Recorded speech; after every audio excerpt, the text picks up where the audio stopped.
ще ви демонстрирам инсталиране на цифров декодер на стар телевизор без аудио-видео вход. За тази цел декодерът трябва да бъде с модулатор.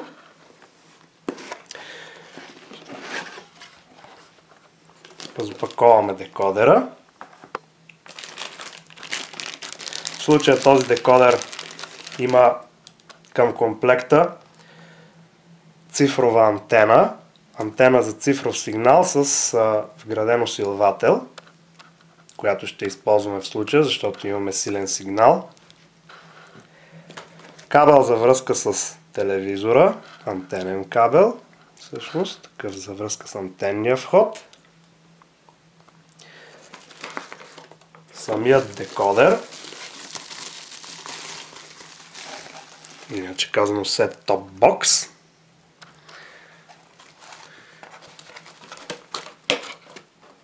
И дистанционно управление.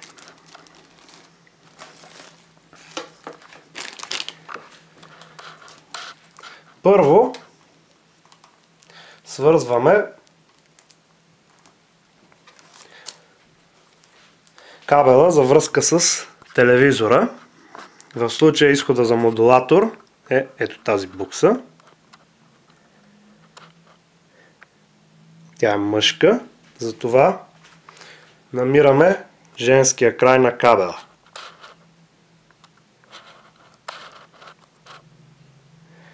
И го включваме в буксата за връзка с телевизора.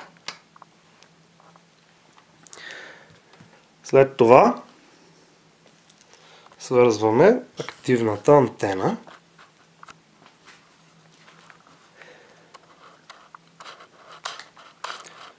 В буксата за антена, която е ето тази. Единствената женска букса на приемника.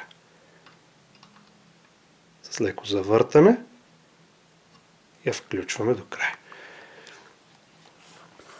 Антената има монтиран магнит за лесно фиксиране върху метална повърхност, например върху приемника.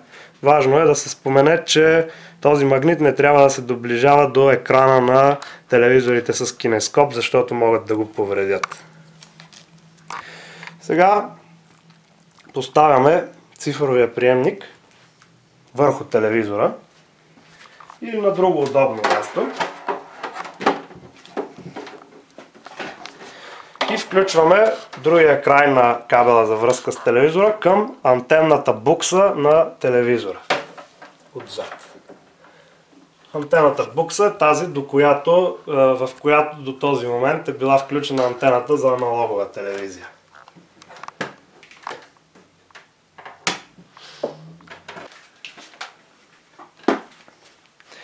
Включваме декодера в електрическата мрежа и върху него светва зелен светодиод.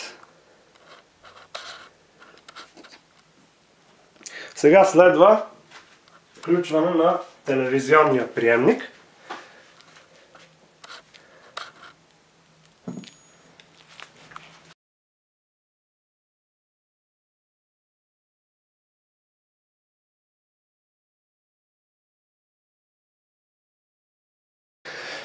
Включваме телевизионния приемник на някой празен канал и този канал, който ни е удобен всъщност, и започваме процедура по търсене на програми, както се търсят ефирни програми. По този начин търсим сигнала от цифровия ефирен приемник.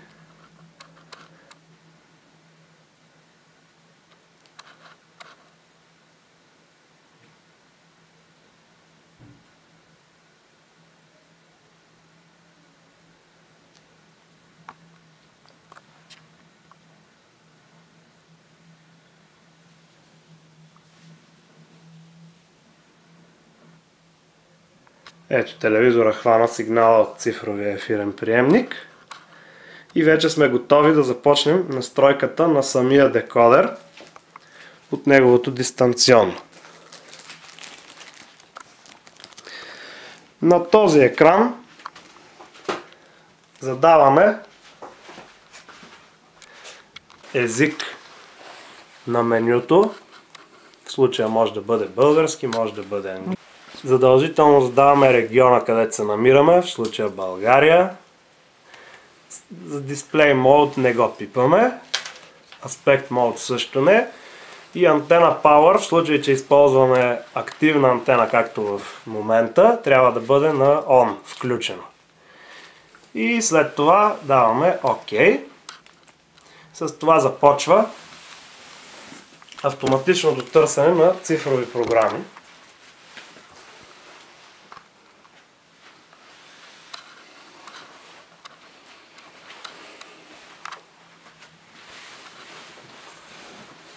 Виждаме в долния край на екрана един показалец, който показва до къде е стигнал процеса на търсене на каналите. Когато стигне до края, процедурата е приключила.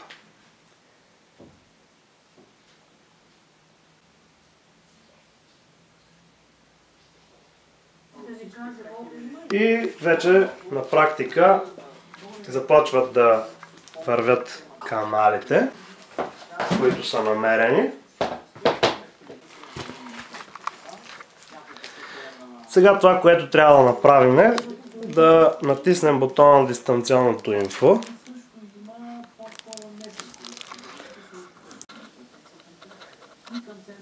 Ето го бутонът инфо, този до червения бутон.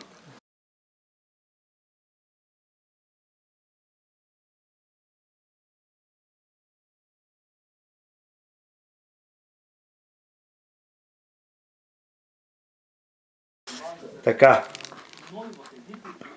Сега натискаме бутона инфо 3 пъти и получаваме информация за сила на сигнала и качество на сигнала.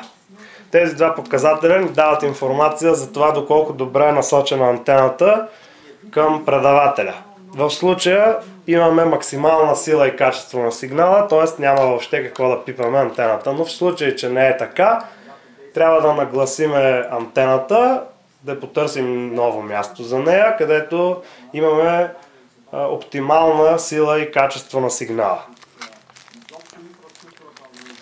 И вече сме готови за цифровата ефирна телевизия.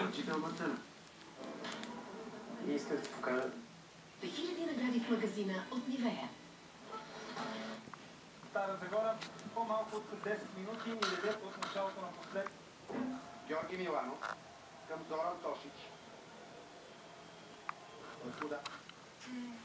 Все още обичаме Миляно. Може да го обичаш цял живот. Хората преди всичко ги обединяват. За информация, българската мрежа, не само газовата, но и електрическата, железопътната, шосейната, ще бъдат модернизирани. И имаме много.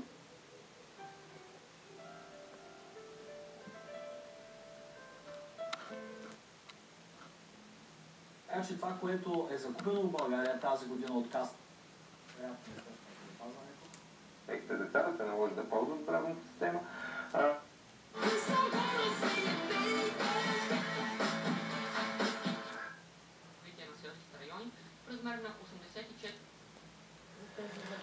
В случай, че се наложи след първоначалното включване на приемника отново сканиране за канали, защото се предвижда в бъдеще добавяне на нови програми. Влизаме в менюто на приемника от бутона меню. Не, това се вижда добре. Бутона меню. И отиваме на третата опция, тази с антената. Натискаме бутона надясно. И отиваме на втората опция DVB-T AutoScan. Автоматично сканиране за програми. И когато го активираме, се сканира отново ефира и новите програми се добавят към списъка. Тук е съществено да се каже, в случай, че приемането с активна антена не е добро и решите да използвате пасивна,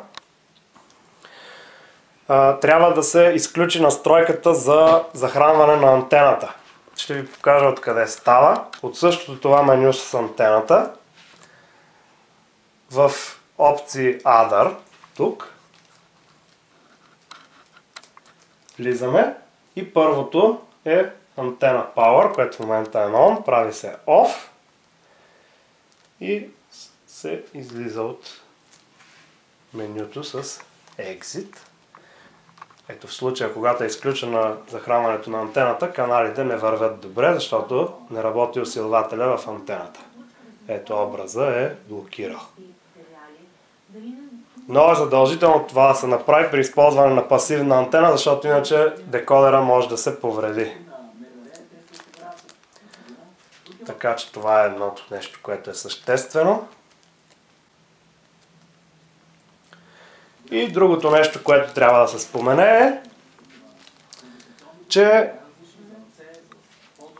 трябва да помните, след като свършите да гледате телевизия, след изключване на декодера от неговото си дистанционно, трябва да изключите и телевизионния приемник. Това е.